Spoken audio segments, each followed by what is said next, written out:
betul enggak? Kemampuannya mendaya gunakan waktu. Terus lamputan kuwi sing bedake jarum linting karo jarum mesin, jarum 76. Nek nganggo lintingan sedina entuk semene dengan sekian karyawan, nek nganggo mesin sedina entuk semene dengan mesin. Di dalam kapitalisme kowe dihitung berdasarkan kemampuanmu menggunakan waktu. Misalnya kowe ngene iki, kowe iki mung njupuk barang ngene iki. Saka kene kok seleke kene. Kuwi nek kowe kerja ning pabrik lak ngono kuwi to. Enteng kok ngene-ngene tok, tangan loro. Ha iki kowe ngene iki 8 jam. Sedina. Kira-kira kapilen ora kowe? Kowe bali kan tanganmu mesti njur ngene to ya. Nek kowe nglindur mesti njur ngene to. Ya nek ngene lah, nek ngene. Ah, lah bahaya to kowe nek pas ning angkot. Desekan kae ning bis njur tanganmu kapilen wong ning pabrik ngene iki anjur. Ah, kena to kuwi. Anak Yai Budi malah di ngenek-ngenek ya toh. Ora kerja ning pabrik. Tapi yang ingin saya katakan kepada Anda adalah tingkat kemampuan manusia di dalam mendaya gunakan waktu itu yang menentukan maju tidaknya seseorang. Salah satu pasalnya.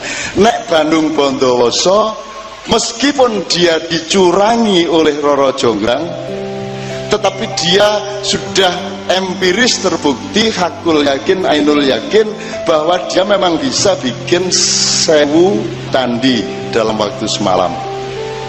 Loh, kok bisa dia bikin candi 1000 candi? Itu karena dia bisa bikin waktu menjadi lambat. Sorry ya, waktu menjadi lambat. Kowe ngerti ora bedane waktu cepet karo lambat? Nek ngenteni 10 menit apa ngenteni sak jam karo makyahan 7 jam suwe ndi? Kowe ngenteni sak jam utawa kowe ditangkep polisi sak jam karo makyahan 7 jam suwe ndi? Nah, itu namanya relativitas waktu. Ya, relativitas waktu kata Einstein. Dan itu bukan hanya rasa ternyata itu teknologi yang disebut beliau tadi. Jadi gini, semakin cepat kamu meluncur, misalnya gini, iki wong kembar, iki sing ahli fisika engko maju ya, iki wong kembar. Pak Mustafa melu pesawat ruang angkasa ke belahan sana, nggak hanya ke bulan, ke cedak galaksi Bima Sakti. Sekarang ditemukan bahwa kita tidak termasuk galaksi Bima Sakti, kita cuma tonggone pinggiran galaksi Bima Sakti. Ini penemuan terbaru ya. Nah, iki dijakrono set. Maka bagi Pak Mustafa waktu menjadi sangat lambat. Bagi Pak Mustafa ke sana itu meng 10 menit. Mergo dia tidak ikut perputaran matahari dengan planet-planet. Dia shortcut set. Tekan kono paling setengah jam, sak jam bali rene. Pak iki wis mbah-mbah. Sementara Pak Mustafa isih tetep semono kuwi mergo meng lunga 2 jam. Itu namanya relativitas waktu. Barang siapa dia bisa menembus putaran itu, maka dia bisa terbebas dari lambat dan cepatnya waktu. Nah, pada Pak Warwanto waktu berlangsung normal, pada Pak Mustafa karena dia sangat cepat, waktu sangat lambat. Bagi dia cuma 2 jam, bagi dia 60 tahun. Jadi itu kan kini dulure wis untune copot yae. Itu. Nah, itu satu-satunya teori yang bisa mendekatkan kita untuk memahami Isra Mi'raj. Nah, Isra Mi'raj itu kendaraannya kan barkun, buruk ya. Itu bark itu artinya halilintar atau kilat atau cahaya, apa jenenge, petir. Dan itu tingkat percepatannya sedemikian rupa sehingga karena Rasulullah meluncur dengan percepatan itu, maka dia sampai ke Sidratul Muntaha. Kalau ditempuh dengan pesawat yang sekarang kita bisa punyai, itu mungkin membutuhkan waktu sekian juta tahun. Rasulullah menempuhnya hanya sekitar 3 jam pulang balik gitu.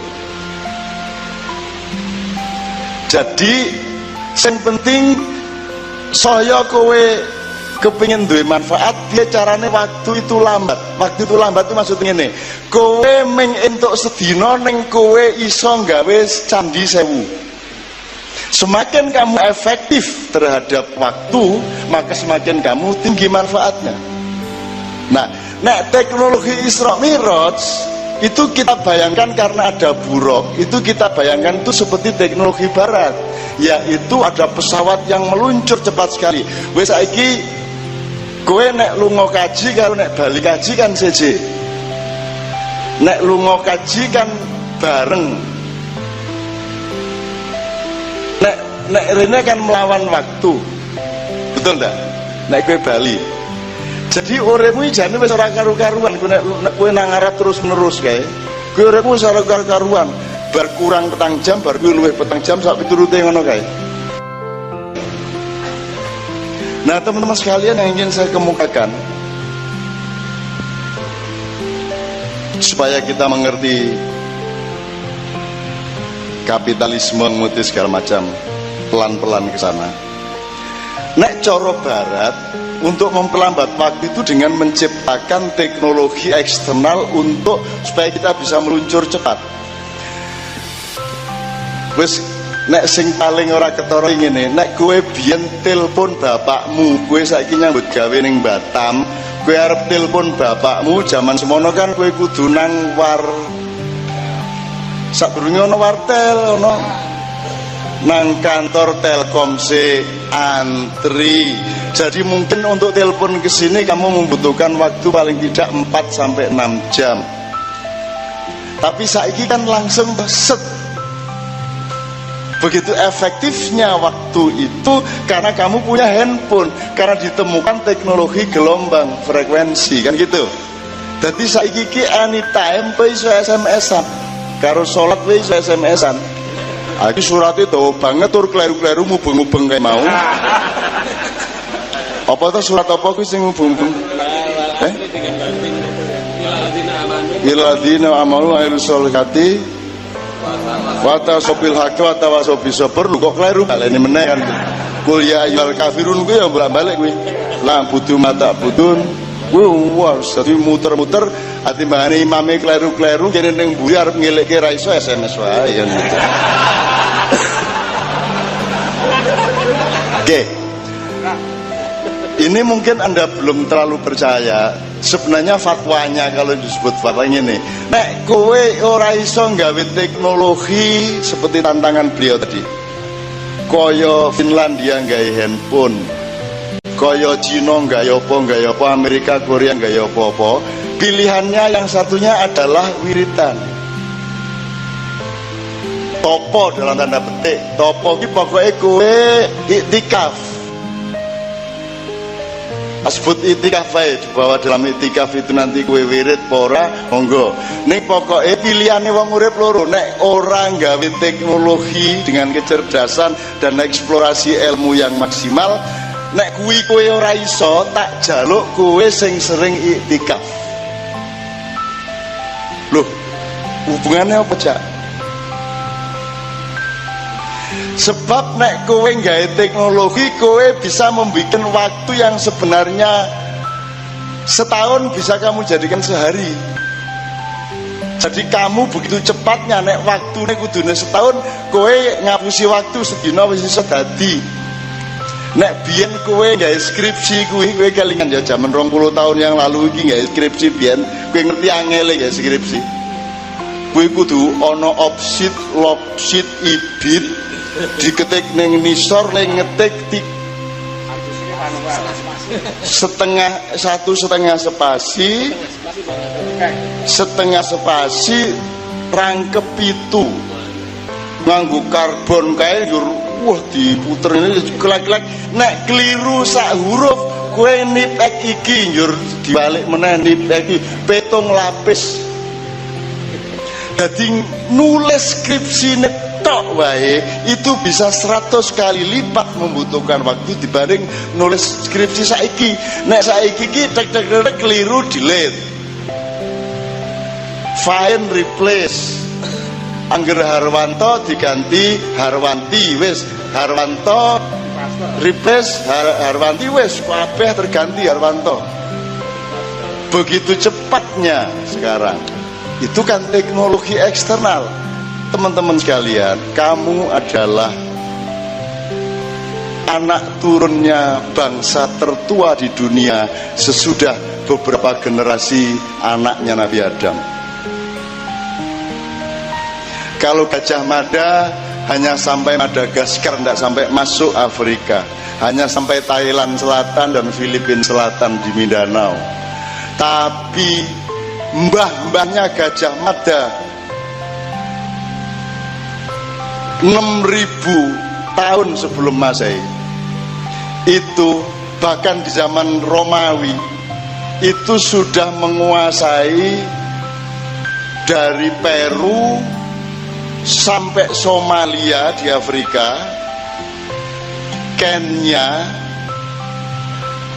Thailand dan hampir Indochina di sana, Filipina seluruhnya dan seterusnya. Jadi yang disebut Nusantara itu jauh lebih luas daripada ASEAN.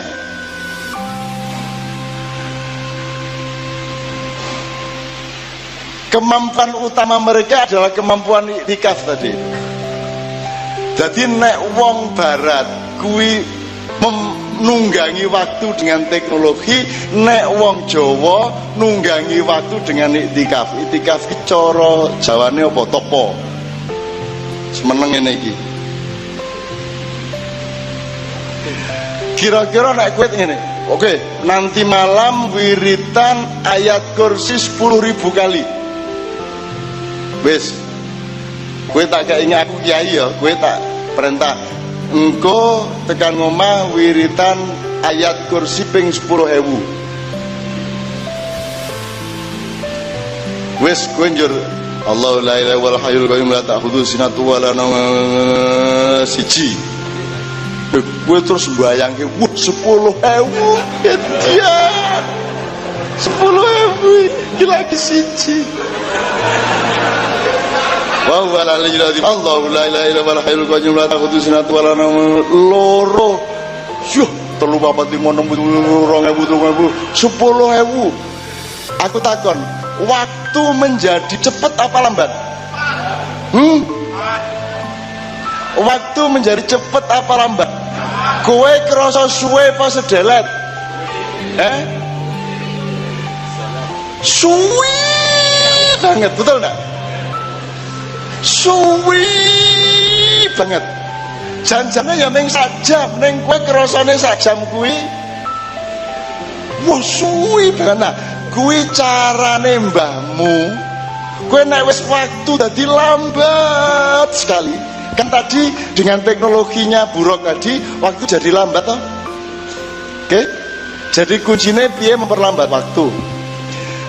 Nah nek saiki kowe wiritan dengan target semono dawane, waktu jadi lambat atau enggak? Kowe ngerasa luwe suwe ora? Nah, kowe tak kongkon 10.000 engko ora nganti 1.000, kowe engko wis ketemu malaikat. Apa sebabnya? Sebab suwi banget.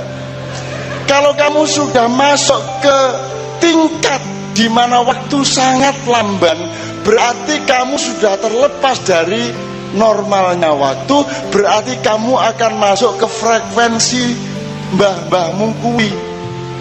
Kamu akan ketemu sama beliau-beliau, kamu akan ketemu sama para malaikat insya Allah. Neng sadurunge ketemu pas kowe entuk slawe iki ketemune jin. ketemune sapa demit sapa kae. Nah ning nek kowe ngliwati terus nganti wedan suwe banget iki karo miso-miso sithik kae. Dadi cangkeme Allahu la ilaha ning kene asu suwe banget. Allahu la ilaha dadi cangkeme Allahu la ilaha illa wal hayyul qayyum atine asu dobol.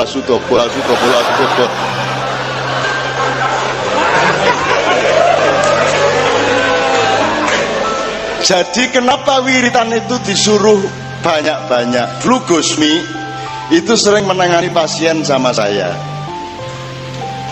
Jadi ono pasien saya di Surabaya, Gusmi pas sama saya gitu, terus nanti ada banyak pasien-pasien, Gus saya masalahnya gini. Terus Gusmi oke, ayyukra al-waqi'ah sab'a 700 lah, ping 700. Jadi surat Al-Waqi'ah maca ping 700. Wis kira-kira untumu protol bola-bali kuwi. Idza waqa'atil waqi'ah laisa li waqa'atiha kadhiba khafidatur rafi'ah. Wah kuwi ping 700. Aku kan Gus, aja ngawur to Gus. Iki dudu murid thariqat Gus, iki wong duwe masalah. Wong duwe masalah yo ben dhek lali masalahe cak ngono wae ya motor. Aku sering konflik dhewe karo Gusmi gitu loh. Gus, iki bocah iki duwe potensi ning kono mesake iki, Gus. Wis sing penting masalahnya selesai lah, Gus. Ora ben dhek duwe pengalaman anyar ben anu cek ngrasakno itu. Jadi maksudnya 700 tadi itu diperkirakan wong iki tingkat ketahanannya semene. Oke, nek dhek ketahanan dhuwur digawe ping 7.000. Nek kowe mung wong ecek-ecek, kowe digawe ping 70 wis modar kowe. Begitu. Muhammad Ali ngalahke Rahman ampura Muhammad Ali. Ameng di ngene terus tebak ngono. Nah saya tanya, Abu Jahal itu petinju kelas bulu atau petinju kelas berat? Kelas berat. Dia pinter, dia hebat, ahli strategi, kapitalis yang kaya raya, tapi terancam oleh kepandaiannya Muhammad. Karena Muhammad itu seorang yang sangat jenius. Dia kaya raya. Muhammad itu direktur utama Khadijah Corporation. Dia eksportir nomor 1, importer terpercaya, dan dia sangat jujur di bidang penyediaan barang dan keuangan. Maka dia digelari oleh semua orang di situ Al-Amin. Uang iso dipercaya karo ora dipercaya ki nggon duit nomor 1, betul ndak? Nggon duit sembayang nganti butak kene mu nganti ireng-ireng, nek kowe nyolongan kowe tetep ora Al-Amin, betul nggak? Jadi Rasulullah disebut Al-Amin itu karena terpercaya di bidang bisnis. Dan Muhammad itu supplier barang internasional. Dia ekspor impor dari Afrika Utara, Eropa Selatan, dan Asia Timur.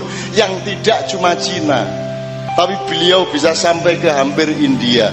Jadi Rasulullah itu bikin aman semua orang. Pokoknya angger barang kuwi sing ngurus Rasulullah Muhammad kuwi aman, mesti apike mesti oke. Maka dia disebut Al-Amin. Itu merupakan ancaman bagi Abu Jahal, karena Abu Jahal juga sebenarnya seorang yang cukup Al-Amin, cuma bedanya dia tidak punya modal sebesar Muhammad. Kalah sugih karo Khadijah, tur ora duwe banyu Zam-Zam. Padahal air Zam-Zam itu adalah aset ekonomi yang luar biasa mahalnya di Mekah. Maka yang dicemburui Abu Jahal adalah air Zam-Zam dan kepandaiannya Muhammad di dalam perdagangan. Jadi sebenarnya asal-usulnya itu adalah masalah kapitalisme. Nah, Rasulullah ada 2 cara untuk supaya beliau bisa mengakhiri kapitalismenya Abu Jahal. Yang pertama secara pribadi, yang kedua secara sistem sosial. Karena Abu Jahal ini kapitalis top, maka oleh Muhammad dihancurkan dengan dua hal. Yang pertama, Kanjeng Nabi Muhammad itu kaya raya, tapi dia duitnya dikasih ke UKM di Mekah dan Madinah, usaha kecil menengah. Jadi beliau gajinya dan pendapatannya hampir 100% dikirim ke Madinah untuk bikin usaha-usaha kecil, kerjasama antara masyarakat Islam, Yahudi dan Nasrani, teman-teman sekalian ya.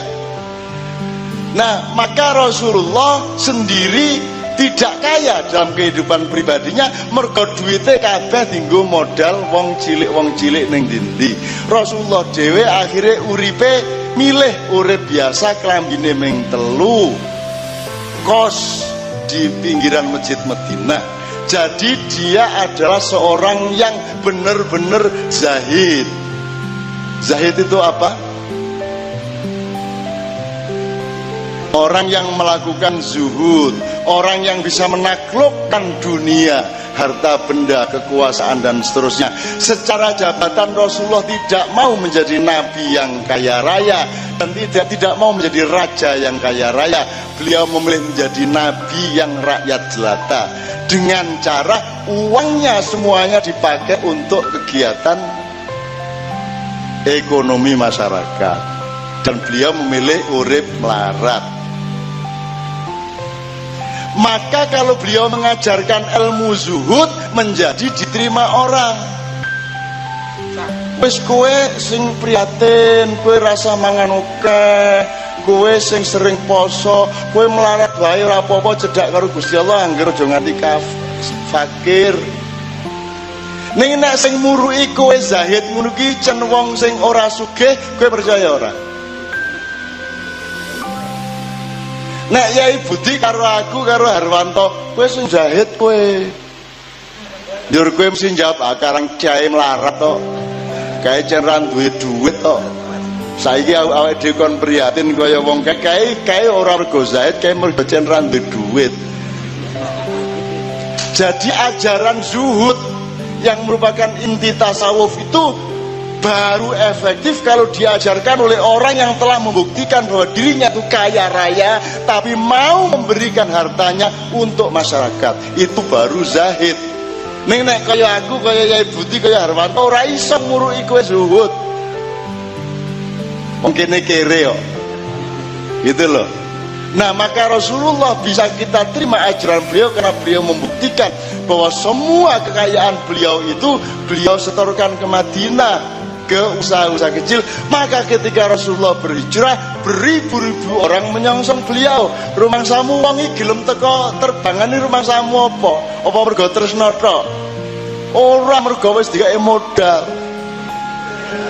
Menungso kok ora ana kok njur meneng-meneng ana caleg teko njur wah terbangan ora ana. Kuwi mergo caleke mesti wis ngekaki dhuwit. Ya ora? Ya ora? 20.000. Begitu juga Rasulullah, tidak mungkin dia disambut oleh rakyat Madinah sedemikian rupa kalau dia tidak punya peran konkret di dalam penghidupan mereka. Bukan Rasulullah nyokok, tapi beliau punya peran yang sangat konkret di dalam kehidupan nyata mereka sehari-hari. Jadi teman-teman sekalian, terakhir saya mohon ini agak melebar sedikit ke Abu Jahal dan Rasulullah, tapi intinya adalah ora usah semelang ke depan. Dan sekarang kita mohon ora usah apa jenis, ora usah gampang masuk angin terhadap berita-berita apapun saja. Yo rasa bingung karo masa depan negara, rasa takon presiden sing apik sapa ngono ya.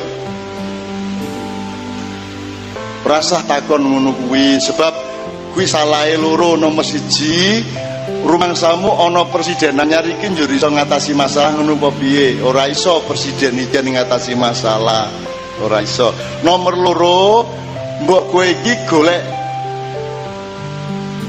pemahaman dulu mengenai ibarat panganan apa sing dibutuhkan bangsa Indonesia 2009. Apa masalahe kudu piye? Nek wis kowe ngerti panganan apa lagi kowe golek warunge lak ngono ta. Ngerti maksudnya? Ngerti dulu permasalahan Indonesia apa, baru Anda tahu presidennya. Oh, kudune presiden sing ngene. Gitu lah. Jadi bukan tanya kokinya dulu baru manut menunya apa. Menunya dulu itu apa yang Anda butuhkan, baru Anda mengerti koki yang sebaiknya Anda pilih itu siapa. Kira-kira seperti itu. Tapi kue golput ya ora apa-apa, ora golput ya ora apa-apa, asalkan berdasarkan hujah dan argumentasi yang matang dari diri Anda masing-masing. Jadi kalau ada fatwa di Ma'iyah, Anda dibebaskan, arep golput ya monggo, ora golput ya monggo, asal itu karena nasionalisme Anda, karena cinta dan perhitungan Anda kepada kesejahteraan seluruh bangsa Indonesia. Wong salat karo ora salat iso ya ana apik, salat kadang ya elek, lunga kaji kadang yo elek, azan kadang yo elek, ora angger azan mesti apik, ora angger wiritan mesti apik. Kowe wiritan banter-banter sementara bojomu ora mangan ra duwe beras, kowe wiritan terus kuwi yo ming salah itu. Kudune bojo ngliwet ora kok kei beras, ora kei duit, kowe wiritan saking alime. Ya Fatah ya Rozak, ya Fatah ya Rozak, ya Fatah ya Rozak. Wong ngono wae ngerti bojomu ora iso masak. Wiritan ngono iki bener apa ora? Rada haram hukume kuwi. Ya ora. Ono mesisi menafkahi anak bojo, ya anak bojo ora dinafkahi wiritan bendino kan gitu. Ya nek pengusaha besar kaya saya puji ora masalah. Anak pengusaha kecil syukur kalau ada dialog, ini nggak ada dialog, ini mencacat-cacatan sekekaduan. Imam. Jadi misalnya di Arab Saudi itu tidak mungkin Anda selawatan seperti ini. Jangankan selawatan, bikin maulid Nabi resmi aja tidak boleh, karena mereka punya pandangan keislaman sedemikian rupa. Kalau kapan-kapan bisa dipaparkan pemetaan madhab dan non madhab yang berlangsung di Arab Saudi dan negara-negara lain, termasuk Islam di Eropa, di Indonesia kan ya apik untuk pengetahuan. Jadi pengetahuan kita orang munyer-munyer secara abstrak. Kalau Arab itu kan ngakunya dia non madhab, jadi tidak Hanafi, tidak Hambali, tidak Syafi'i dan seterusnya. Jadi mereka ingin memurnikan Islam dalam tanda petik menurut istilah mereka. Mereka tidak percaya kepada Islam Indonesia, karena bagi orang Arab Islam di Indonesia itu yang bawa pedagang, bukan ulama. Jadi mesti Islami wis luntur campur karo-karuan kayak. Jadi Anda tidak akan pernah dipercaya di Arab Saudi. Jadi orang ngene-ngene iki. Nah, Ed Stephen itu dulu juga 20 tahun dia tidak mau rekaman musik karena pandangan yang seperti itu juga. Setelah Kiai Kanjeng baru dia nyanyi lagi dan bikin album lagi. Sebab di situ tidak ada parameter yang jelas. Nanti saya mudah-mudahan bulan depan sudah ada bahan-bahannya. Semua sejarah yang pernah terjadi sejak Rasulullah mengenai musik dan fikih dan syariat Islam itu bagaimana, nanti mudah-mudahan bisa kita jelaskan di ora kerengan musik haram kok halal dan seterusnya. Itu nanti kita coba kemukakan wacana-wacananya. Kalau di Arab Saudi patung aja haram. Jadi gambar wong ora ono. Ning suwe-suwe bingung dhewe. Sebab gelem ora gelem kan nek raja kan njero gambare ning koran. Nek ora ono gambar wong babar pisan ning koran kan njur korane gambar apa?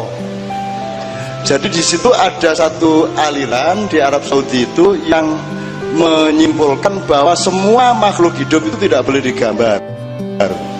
Jadi nek kono gawe patung misalnya unta, widi sigar. Jadi buntute karo bokonge sithik njur wetenge ra ono, bar kuwi lagi pundake karo ndase. Jadi di Arab banyak patung-patung sing unta ning ora ana tengahe kae. Jadi dia tidak bisa disalahkan malaikat ning dudu unta kok kuwi ora ana wetenge ngono kan gitu. Ning malaikat njur ngerti ning karepmu lak unta ta jane ya gitu ya. Jadi kowe bingung dhewe wong Arab. Akhirnya saiki gambar-gambar mulai bermunculan, padahal fikihnya tetap tidak memperbolehkan di Arab itu. Gelem ora gelem saiki ana iklan-iklan, baligo-baligo, spanduk-spanduk, akhirnya yo itu gambar kabeh. Jadi itu negara yang kebingungan secara Islam juga. Jadi kalau Anda ke warung ke toko-toko, mal-mal di Arab Saudi, itu 80% yang dijual itu pakaian wanita you can see. Jadi mengkalir ini guys, seret. Nah. Tank top. Itu mewah-mewah, kerlip-kerlip, dan itu dijual 80% di mal-mal. Apa itu di Mekah, di Jeddah, dimanapun, di Damam, di Riyadh dan lain sebagainya. Neng sing moro runu kabeh nganggo ireng, nganggo cadar. Dan yang beli adalah mereka. Loh, kapan le nganggo? Rupanya di dalam cadar dan abaya hitam itu terdapat pakaian yang lebih seksi dari bintang-bintang film Amerika. Begitu mereka sampai rumah, cadar dicopot, dur langsung kaya wong barat ngono kae. Dan kalau wanita-wanita mengadakan pertemuan atau pesta, itu laki-laki dilarang datang, yang hadir perempuan semua, dan perempuannya itu pakai pakaian seksi semua. Itu di Arab seperti itu. Lah nek wong Indonesia, ono wong Indonesia wedok melu dijak pesta, mereka juga gitu sampai cepot jilbabe ora apa-apa iki lho. Wong Indonesia jawab lho, ora ya aku iki ora pengen cepot jilbab ya, aku iki ning jero omah yang ngene, ning jaba omah yang ngene.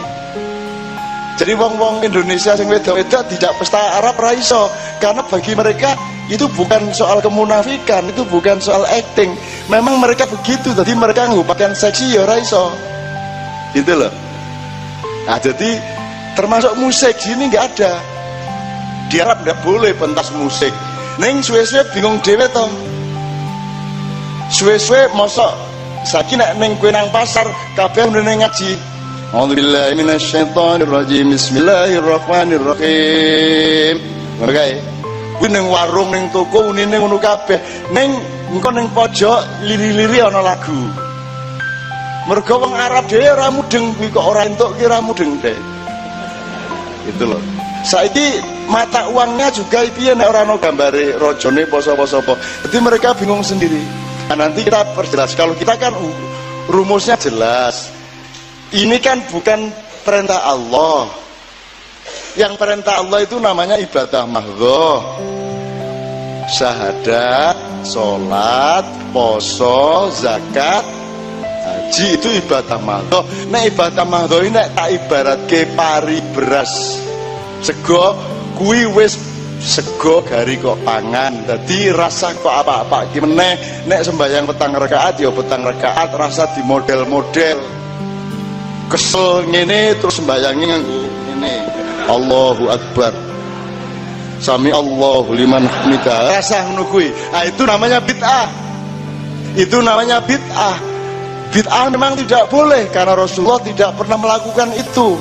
Itu pun yang namanya ibadah mahdhah itu sumber informasinya ya bermacam-macam. Jadi kalau Anda ke Masjid Nabawi, Anda ke Masjidil Haram, kuwi wong sembayang ya seje-seje. Ana engko kelompok sing cekak-cekak semene iki Allahu Akbar. Ngene iki. Wis tangane ngene iki ora nganggo ngene. Allahu Akbar, bismillahirrahmanirrahim, alhamdulillahirabbil alamin ngene iki. Allahu Akbar ngene iki. Ngono kuwi. Ora meneng kok tahiyat wis seje-seje. Ana sing langsung ula apa kuwi? Kobra. Allahu Akbar. Allahu Akbar. Nek tahiyat terakhir langsung ngene. Terus kaya kobra kaya redep ngene.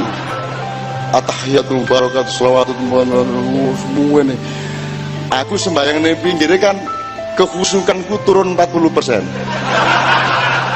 Wis pinter banget lho ngene iki. Nah, ana meneh sing asyhadu alla ilaha illallah lagi ngene iki. Kuwi wae ana sing ngene, ana sing ngene, ana sing ngene, ana sing 53. Iki telu, ya toh, angka telu tahun Arab, iki ini 53 tahun kelahiran saya, gitu kan. Karena Rasulullah ada bahan yang Rasulullah mengatakan 53. maka terus tahiyate ngono kuwi. Dadi sembahyang ya macam-macam, tapi ndak apa-apa asal masing-masing punya nasnya masing-masing, ndak ada masalah, monggo beda-beda ora masalah. Traweh ping 21 monggo, ping 11 monggo ora masalah. Dadi sak masjid iso wae sijine 11 sijine 23. Engko nek sing arep 23 terus nek sing 11 tekan 8 witira dhewe kan iso to. Kan gitu monggo ndak ada masalah. Itu ibadah mahdhah asal tidak terus sembahyangnya di model-model yang tidak seperti diajarkan Rasulullah, karena rumusnya adalah shollu kama ra'aitumuni usolli. Rasulullah kadang-kadang sembayangi ngene ngono, itu pun ana sing bid'ah sing kepeksa dilakoni. Sebab orang mungkin nek ora dilakoni ngono kuwi. Misale Rasulullah itu haji cuma sekali seumur hidup, betul ndak? Betul enggak? Hanya sekali Rasulullah naik haji, melakukan ibadah haji, dan ketika Rasulullah tawaf kuwi nganggo unta. Mubengi nganggo unta. Ha saiki piye wong 2,5 juta nganggo unta ngubengi Ka'bah. Wis iso kok bayangke kuwi. Dadi kepeksa bid'ah to kuwi. Oh saiki nek angger wong siji unta siji, wektune mung petang dina seluruh ibadah haji kuwi. Njur piye ngature teknise kuwi urung nek untane ngising. Njur di tengah-tengah orang tawaf itu ana sing salat, ana sing wiritan, ana sing macem-macem. Njur piye kuwi nek kowe salat njur dilangkai unta kae njur piye. Nah, jadi Islam itu kan tidak mempersulit seperti itu. Meskipun Rasulullah itu dulu pakai unta, ternyata bisa diistimbat bahwa sekarang bisa tidak usah pakai unta karena tidak memungkinkan. Kuwi padha wae karo tayamum gitu loh. Nek ora ana banyu tenanan ya wis tayamum. Wong ning pesawat kowe salat we, nek pesawate antrine semono kae untuk wudu, banyune ya ora kira cukup, ya wis kowe tayamum, ya ora apa-apa.